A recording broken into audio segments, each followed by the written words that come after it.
Welcome to the Voices on the Edge of Change. Today we're going to be speaking to a wonderful author, change expert and all-rounder, Preethi Nair.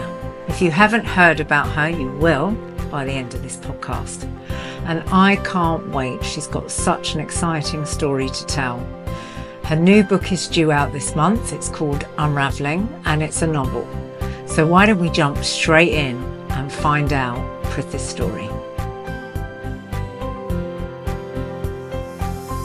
Welcome to the Women in Change podcast, episode 3. I'm absolutely delighted to be here with Preethi Nair, who I've known actually quite a long time. We've been on a bit of a journey together, I think, haven't we? We have indeed. So welcome to the podcast. You've known me in my previous life at the BBC. I've known you in a few previous lives, and I'm delighted to say that we've been talking about squiggly careers on one of our podcasts recently with AstraZeneca. And if anyone can actually hold the medal for squiggly career, it's got to be you. So I'm going to reel off storyteller. Yeah. Renowned author. Renowned, not sure, but author, yeah. Okay. Mentioned storyteller, but actually consultant and a one-woman show? Yeah. Seriously? One-woman show? A one-woman show in the West End, having never acted before, playing all 22 parts. 22 parts. We're going to come back to that one for sure.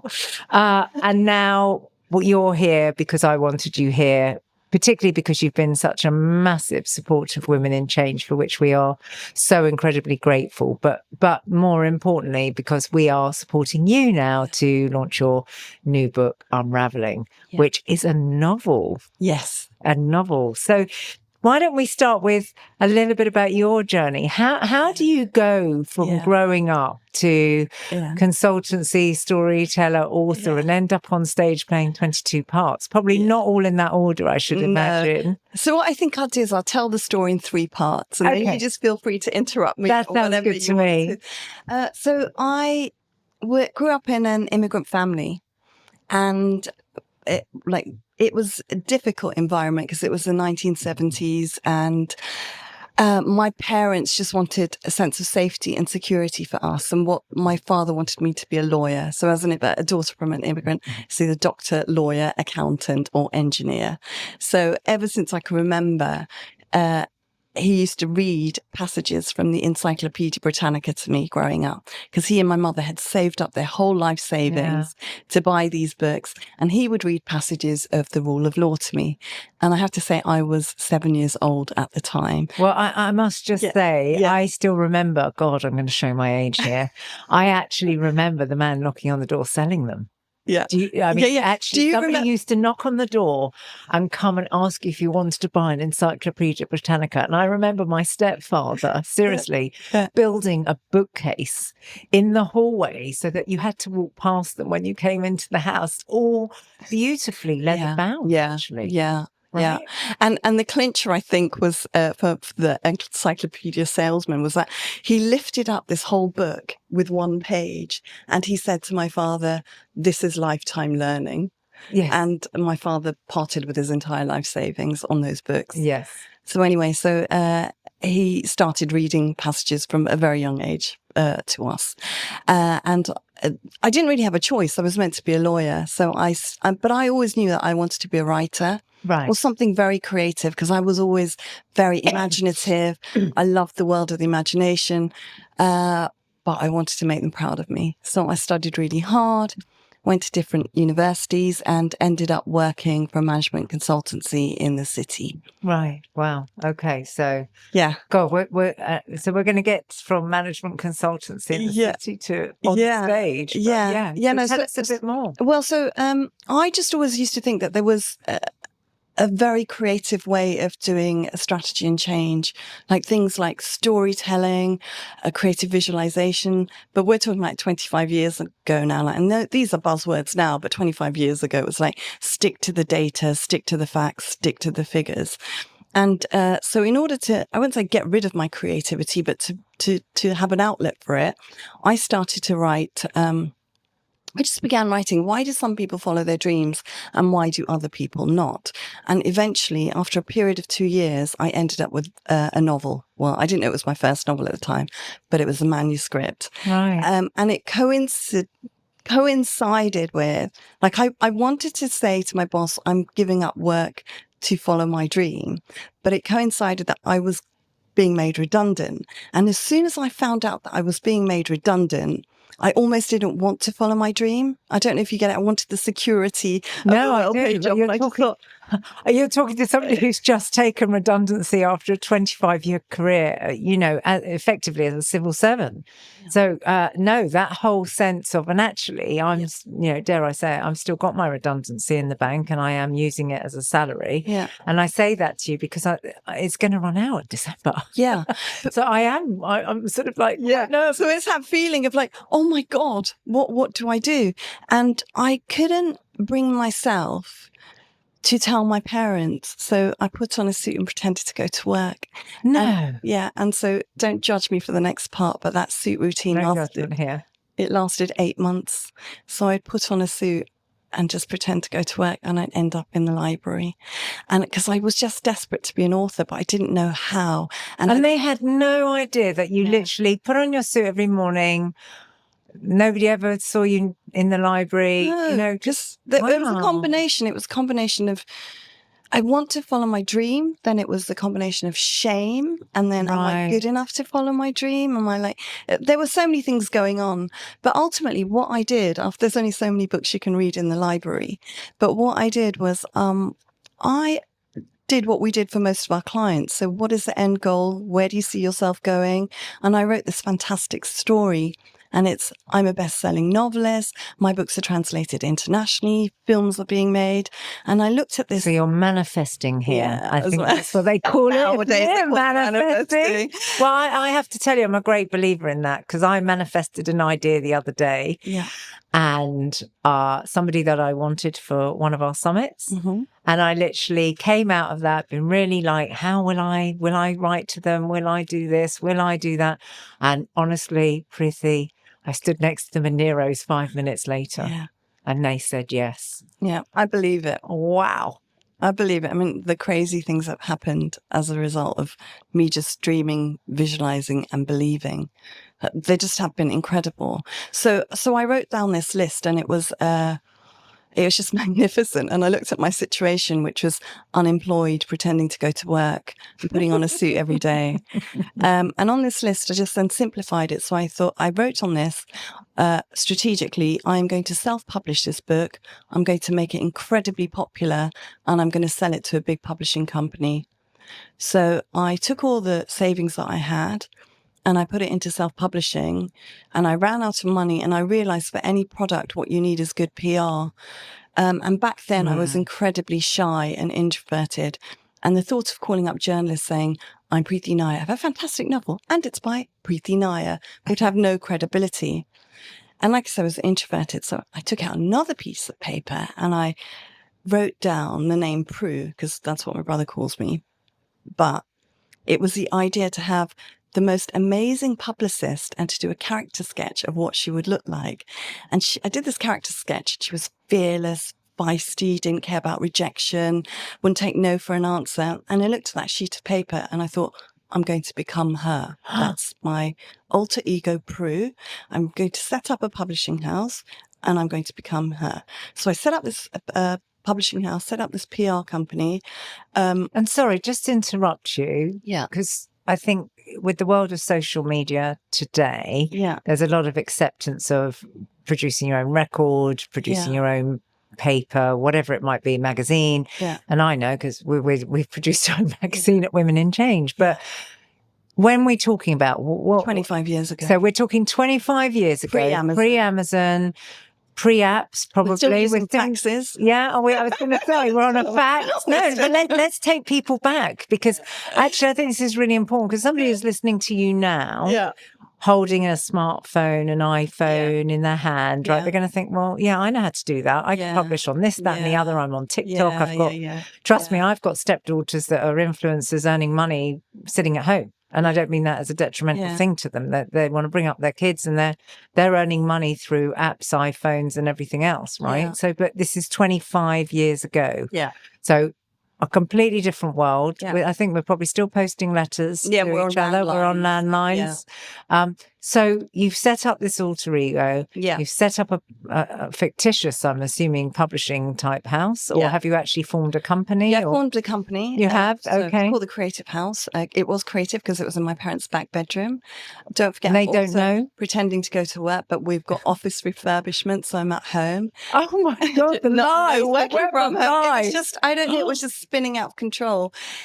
Anyway, so I'm not going to pretend that being Prue was easy, because the first call I made to a journalist, she said hello, and I put the phone down because I wasn't sure. I'm sure. What I was supposed to say. But after 3 months of being Prue and just getting rejected and finding my way, it became quite a slick operation.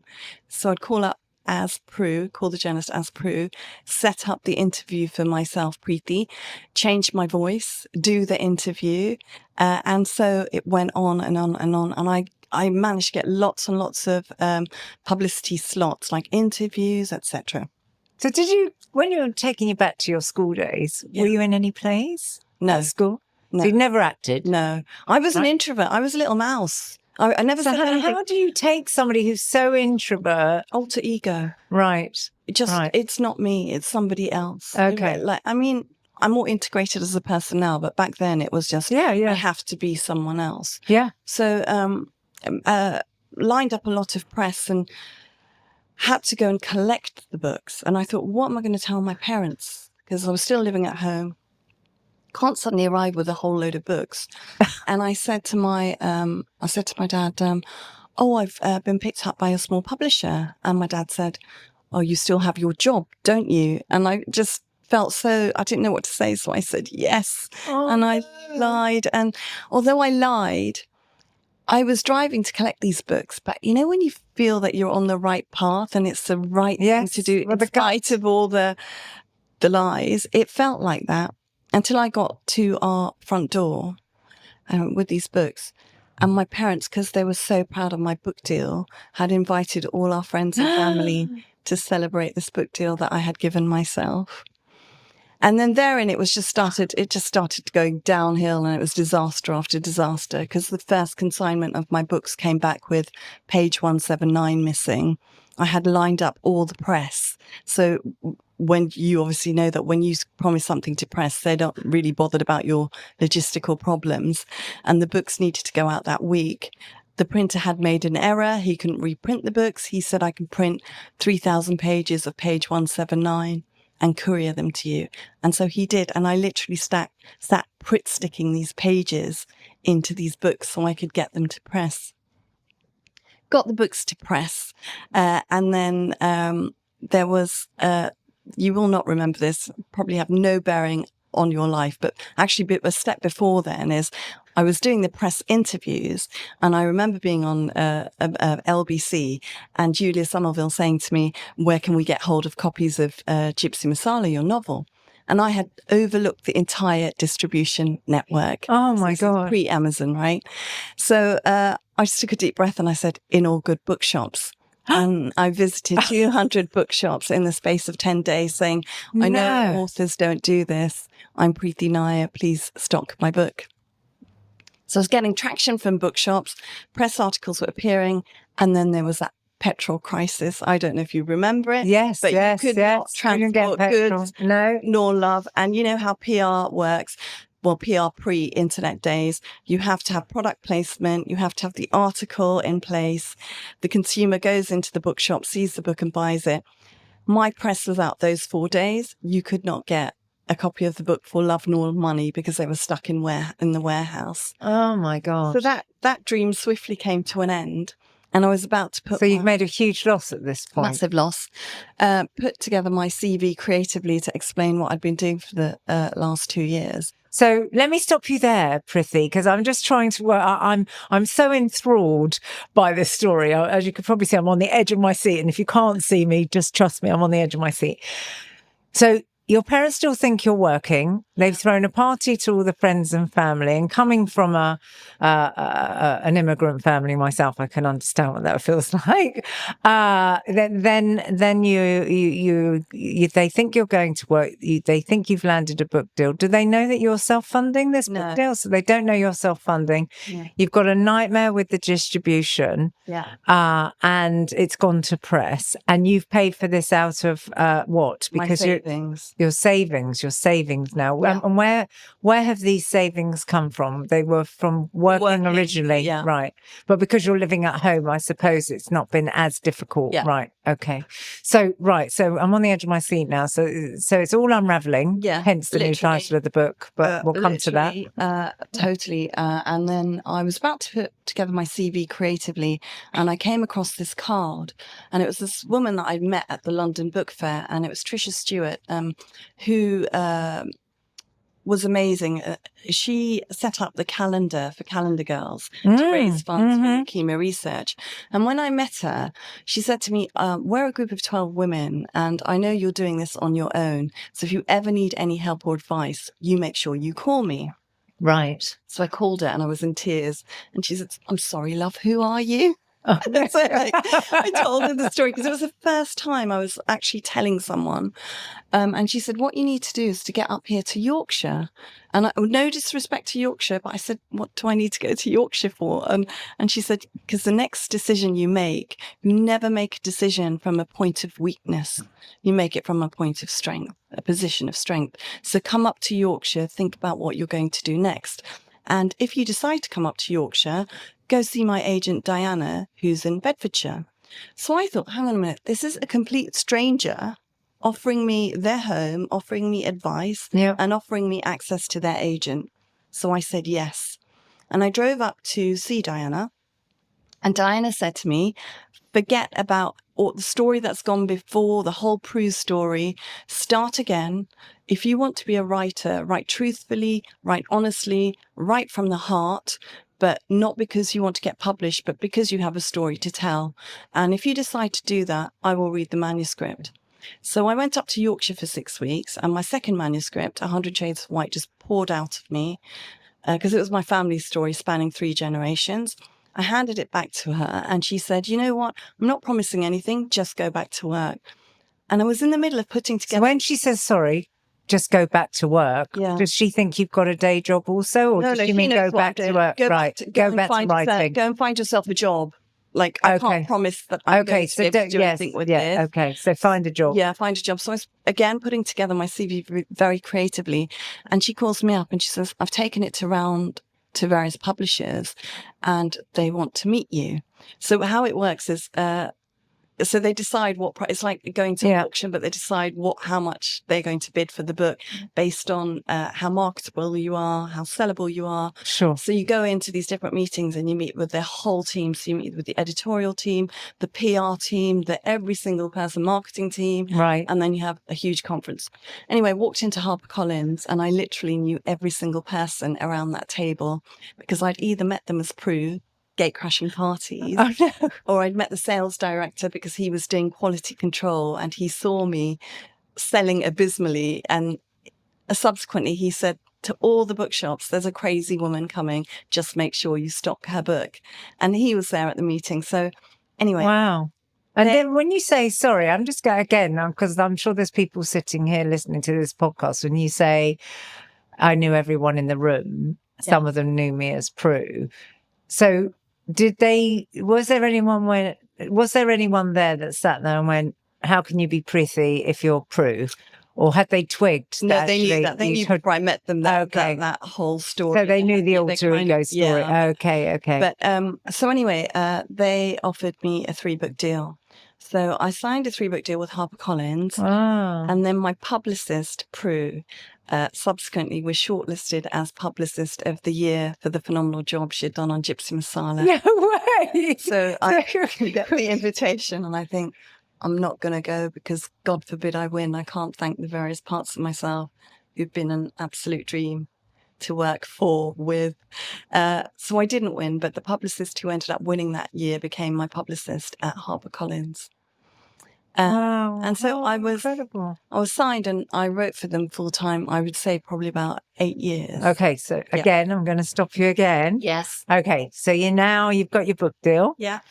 Which is amazing. So congratulations on that. What a wonderful thing to have happened. And again, that sort of belief in yourself, isn't it? And that sort of, I guess, determination, actually, right? Sheer determination that this is, you haven't let go of this all the way through, even when things were unraveling. Yeah. What do your parents know right now? They know all of it. And so when I signed the book deal, the first thing I did was I ran home to tell my dad. And my dad said, when are you giving up the hobby? But, right.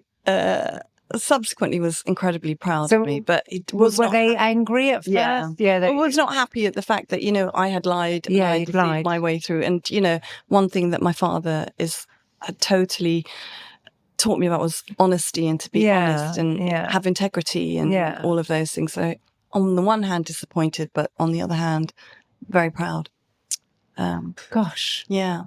So then So you got your 3 books. Yeah. Are they out now? Or? Yeah, I got my 3-book deal, wrote my 3 books. Didn't quite enjoy the process of being published by a big publishing company. I thought I would enjoy the process. Is that because of the ownership issues? Yeah. You go from being an independent to making all your decisions, to having all your decisions taken from you, overruled. You see covers that you absolutely hate. You have no say unless you're a big, massive name. I'm sure even then it must be difficult. There's a lot of things that go on behind the scenes. Books, bestsellers are made. There's a whole insider thing that you find out and you think, wow, it's just a system. And I don't think I want to be part of this system. I understand that retrospectively and that you're looking back on that, but obviously given your journey, and we're going to talk about the rest of your journey, but would you be where you are today, do you think, if you hadn't gone through what you've had to go through with HarperCollins? I mean, if you would be where you are today. Yes, I would, because I would have made a different set of decisions and I would have made it work. Right. So if you were talking to your younger self now, what would you be saying to her, or what would Prue be saying to her? It was that all that glistens is not gold. Oh, wow. Okay. So, I am very grateful for the deal, because all that now makes me sound quite ungrateful. No. I'm very ungrateful for the deal. But what I'm saying is that there is a system. And once you are aware of the system. It's a machine. Yeah, it is a machine. And once you're aware of the system, you have a choice to either get out of it or be part of it. Yeah.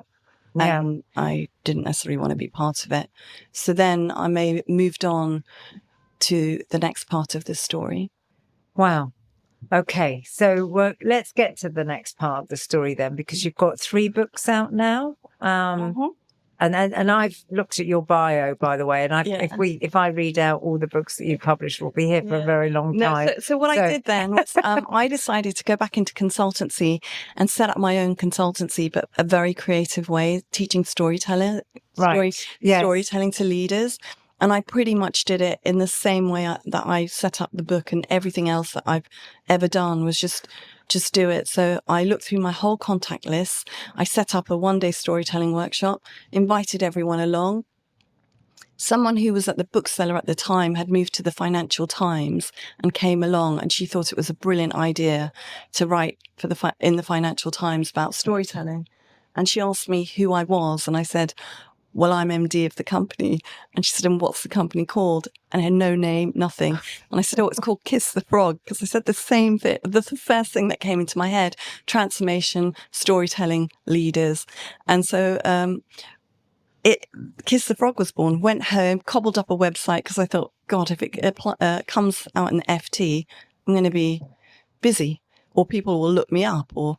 Anyway, appeared in the FT. Leaps of faith that you keep having. Appeared in the FT, and then immediate client base, bankers, lawyers. First job was an offsite in St. Moritz to the board of an investment bank.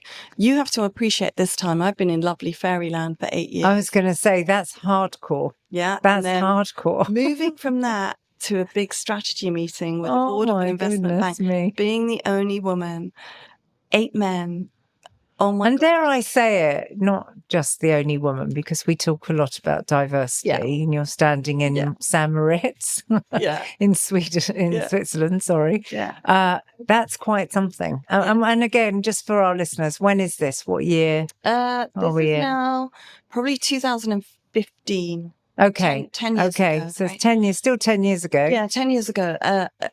Difficult is And an the understatement. nerves, I mean. It's an understatement. I mean, it was a huge learning curve, because what I learned, which was a valuable lesson, was creativity, storytelling, great, was all innovative back then, right? And nobody else was doing it. Yes. But you have to make people feel safe. Right. You have to have the parameters of safety, because with creativity, you're asking them to come out of their comfort zone.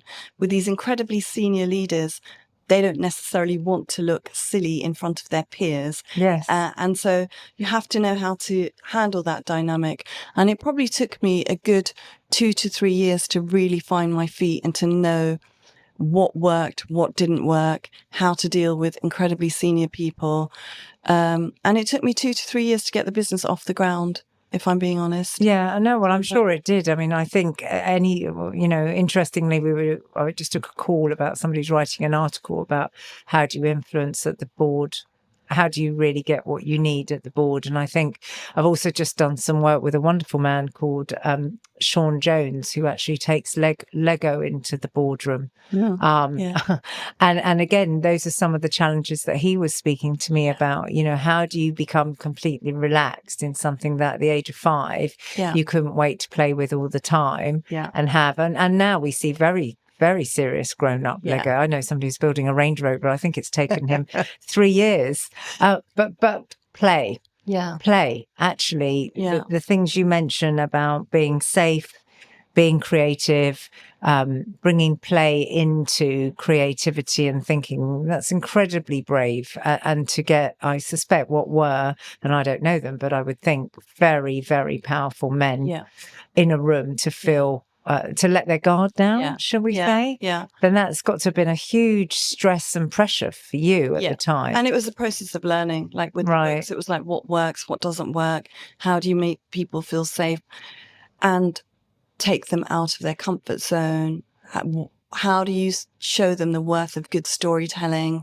How do you get them to create an element of psychological safety so that they can share their story, but not in a way that makes them feel too vulnerable? Yeah. So all those elements and all those dynamics, it took a long, long time. It took about 3 years, I'd say, to actually master. And then I loved it. I absolutely, I love the name, by the way, Kiss the Frog. Thank you. Having somebody who's set up a business recently, and I've been trying to think of a fun name, and I ended up just saying what it was, which is Change Story. I actually think, wow, I probably wasn't creative enough. I should have phoned you. Really should have phoned you.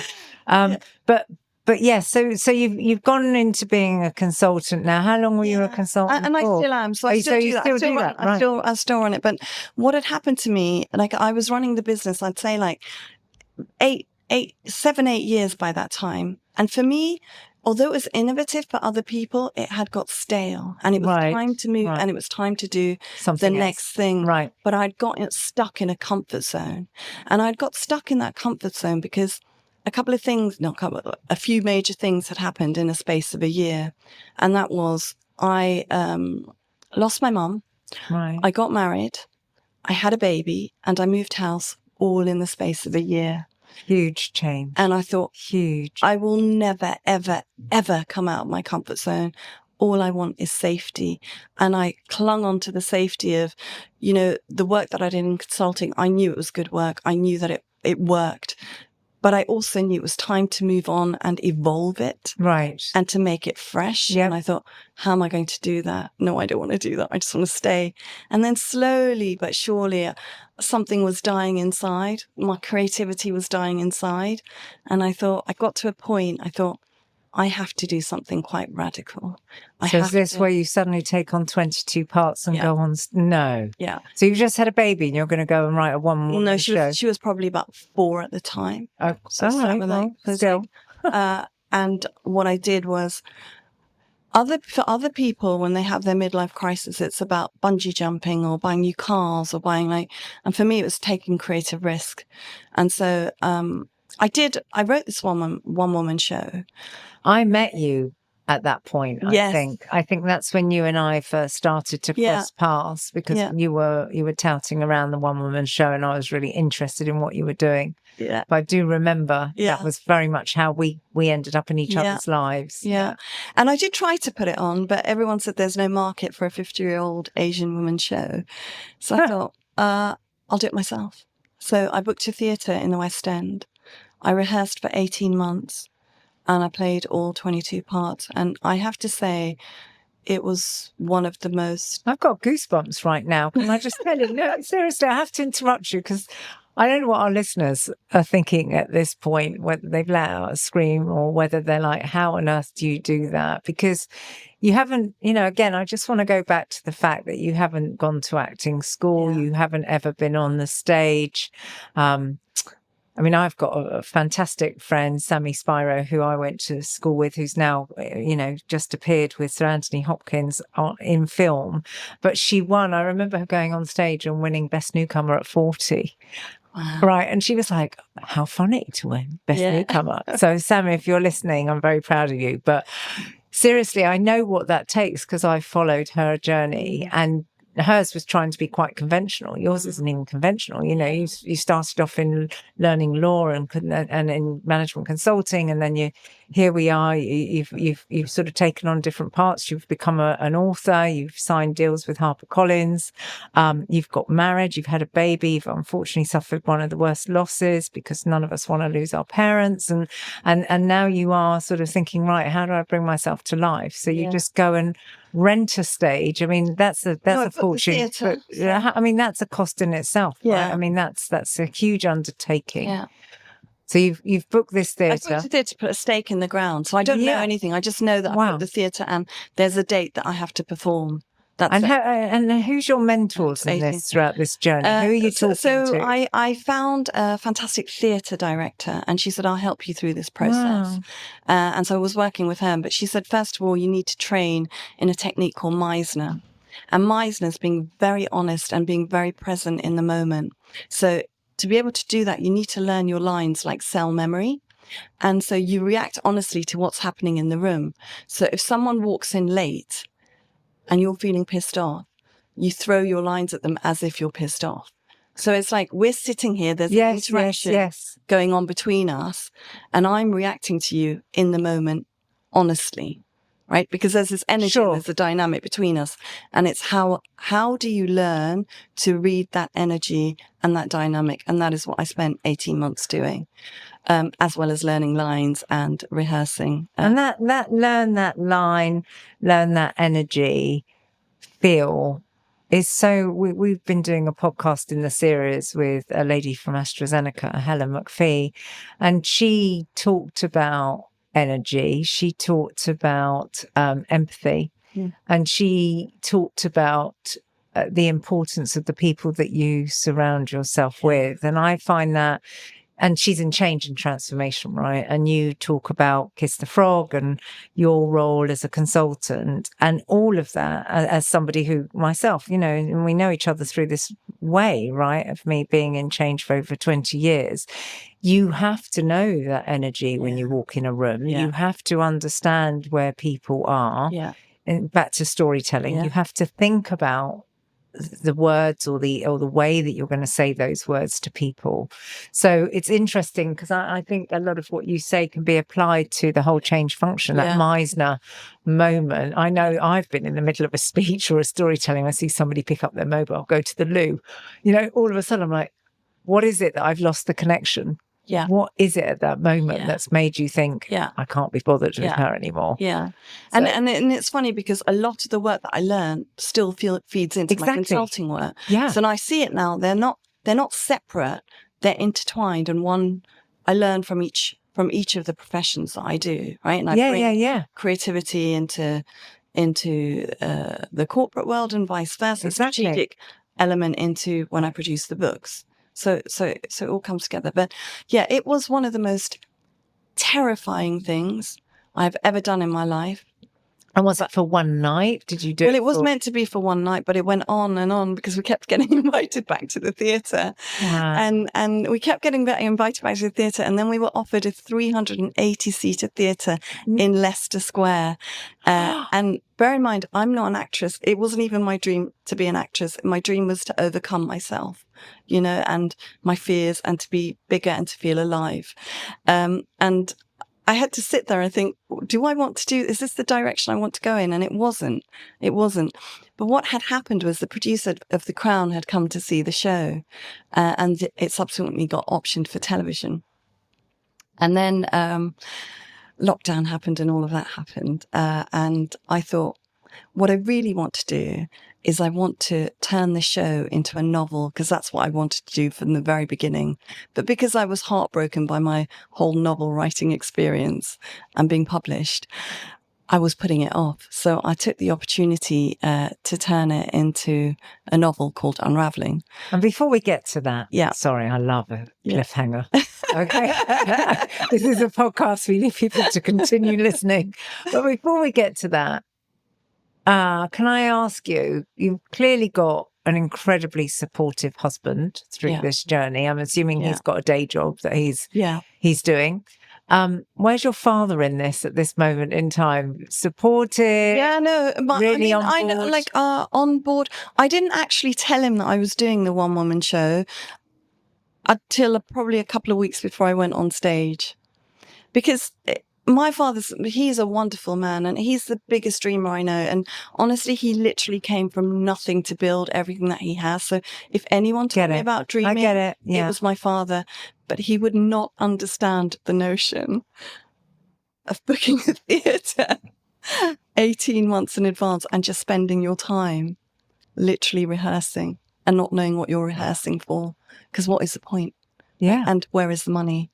And all of those practical questions. But really, you know, I'm just reflecting and thinking, because there must have been so many other pressures in your life when you get married and you have a mortgage and the sensible things in life, right? And I know how many times I've said, oh, when I get to this age, I want to be doing this. And then something happened. You know, I've got a 25-year-old daughter at university because of COVID, right? Yeah. So I'm still doing other things that I perhaps wouldn't be doing if I didn't have a 25-year-old daughter at 20. And I'm happy that she is, and I'm very proud of her. But I guess my point is that we can get very wrapped up in just paying the bills and on the treadmill. Yeah. It takes a very brave person, and I'd say a very brave partner of yours, your husband in this case, to get behind you to say, okay, let's do this. You know, clearly you've had to have a lot. Yeah.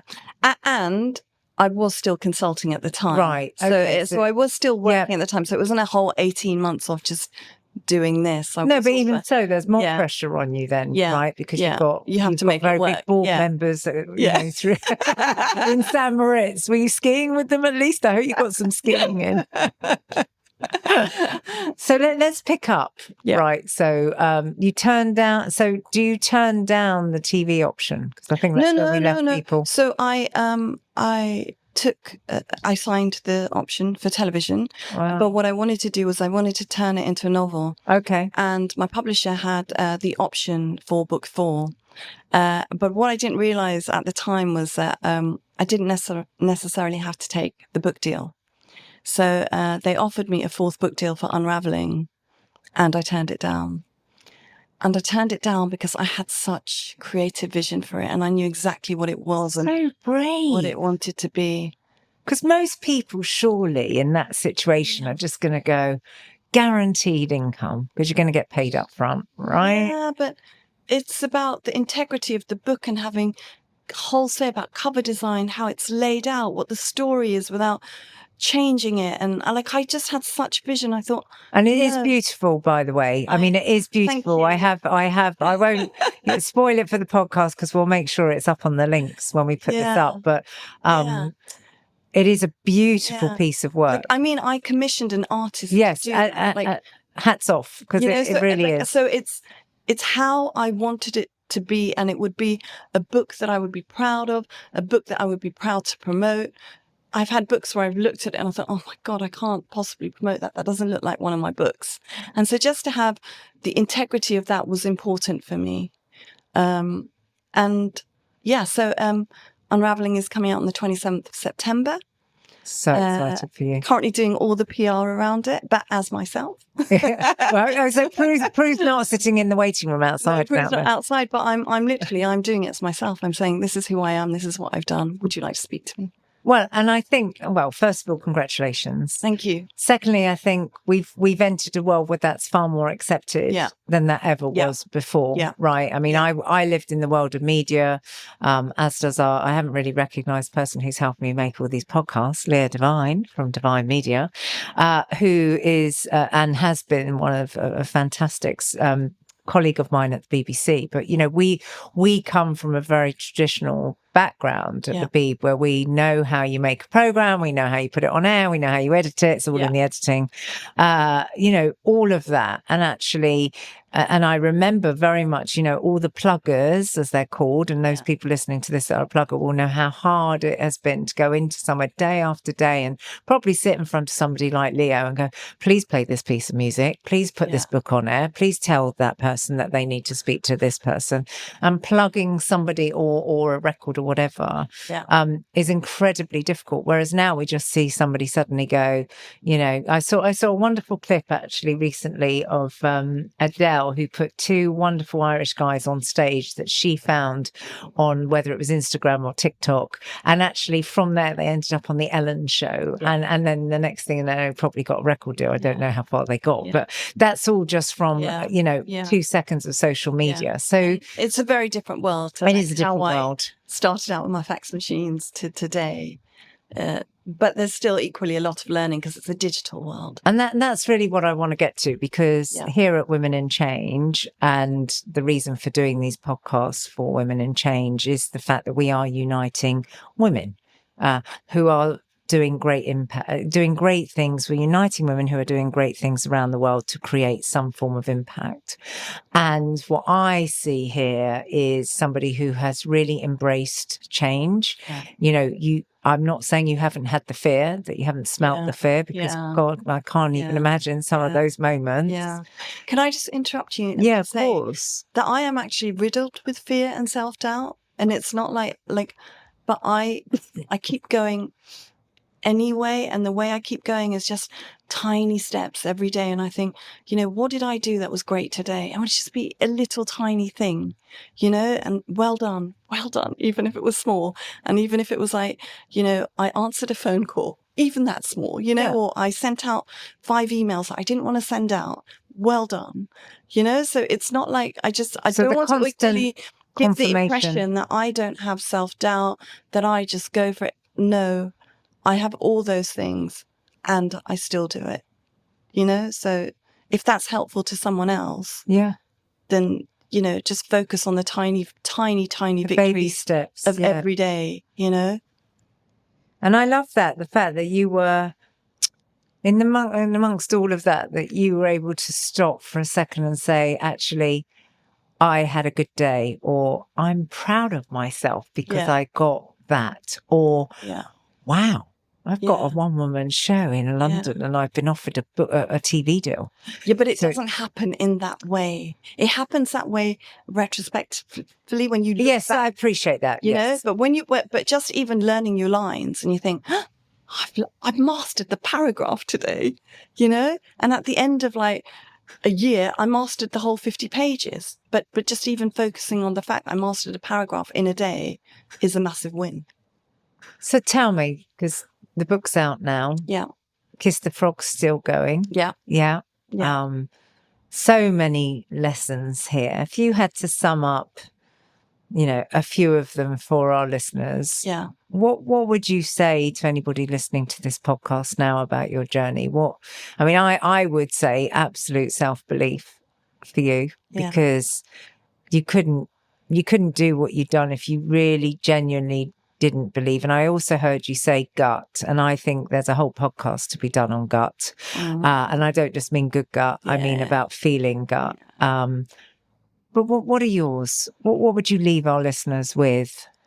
I just say, and I'd go back to my dad, ironically, because my dad is a huge dreamer and believer, and he just taught me to dream big. I mean, to see it in full technicolor, and then just to take one step towards that dream or to that vision. Doesn't have to be a massive thing, like, obviously booking a theatre is a little bit extreme, but it is showing a commitment towards your vision and showing direction.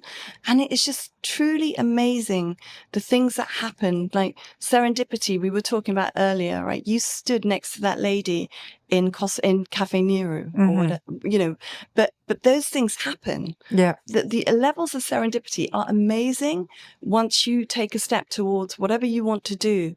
And, you will meet obstacles. Obstacles are a part of the journey. And I think obstacles are there to test your resolve. Like, how much do I believe in this? Yeah, resilience. How much do I want this? Do I really believe in this?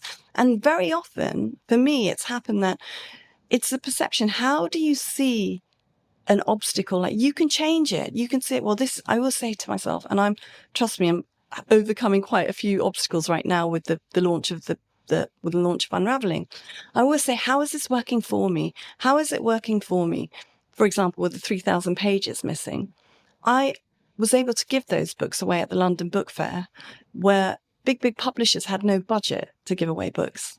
As a small publisher, I was giving away books on account of an error. So I'm always looking at opportunities. Yeah, in the obstacle. But that is the thing about change, right? Yeah. If we take it back to the fundamental purpose of where we're trying to get to with these podcasts anyway, where we talk about something to do with change. Yeah.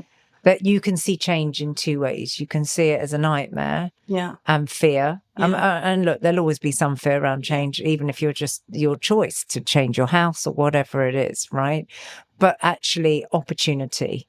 Yeah. And I think the thing around that we don't talk enough about is how do you turn a change into an opportunity? Yeah. And I think your wise words today, the podcast that we've done with you, the conversations that I'm having with you, I think has given the biggest air of opportunity, positivity to people, to anyone out there that thinks I'm really going to write that book now, or actually I can go on stage, or I can be something, or I can start my business, or I can, yes, which is where I am right now, whatever it may be, right? Yes.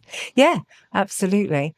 My goodness, I would love to say a whole lot more, but we are out of time. But Preethi, delighted to get behind the book. It is, for those of you who can't see it right now, I'm sure if you pop over to our website, you'll see a copy of the book. But really, where can we get the book? That most importantly, honestly, in all good bookshops, it's true. It really is. We still need to go to a bookshop. Obvious places like Amazon, online, anywhere really. Yeah. Anywhere really. Yeah. But this time it is anywhere really.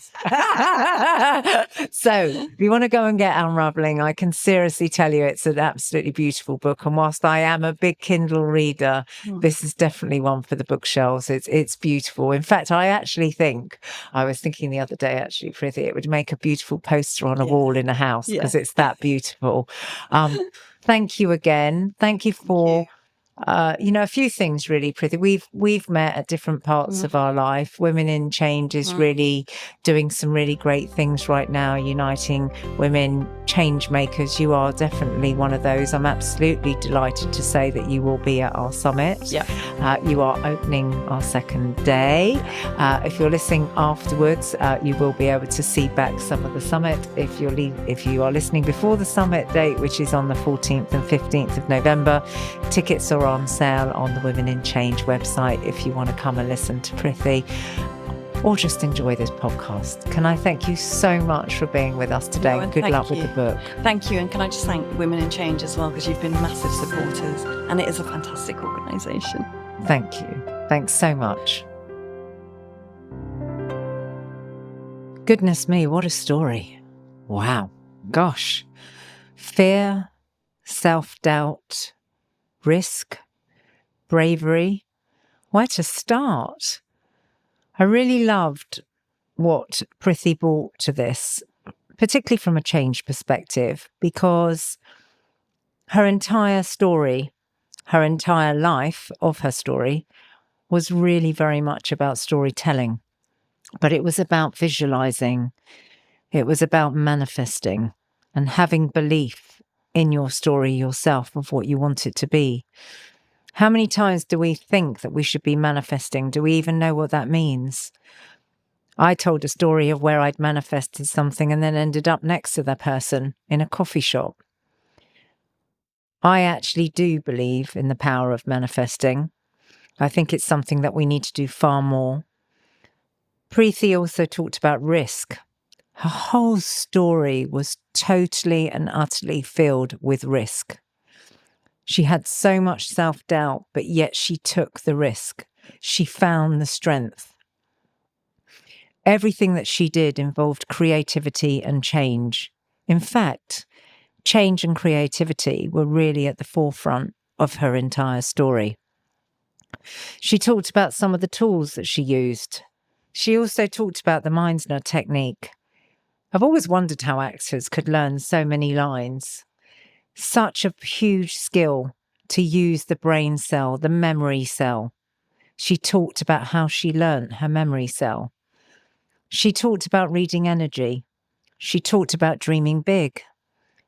She talked about baby steps. But one thing that stood out across absolutely her entire story for me was her commitment to the vision. And when we listen back to other podcasts that we've produced here at Women in Change, they're all talk about the why. Why are we doing this? Why are we going to have to go where we need to go? Why do I need to know? All about the vision, the storytelling. Making sure that you have the bravery, that you are there, that you are willing to embrace some risk. We may have imposter syndrome, we may have some self-doubt, but if nothing else, I've taken away from this that the power of belief is stronger than it all. I'd love to know what you have taken away from this podcast. We'd love to hear from you. Do drop a comment below. But all I'd say to you is, I hope you enjoyed this podcast and I hope you continue manifesting your next step.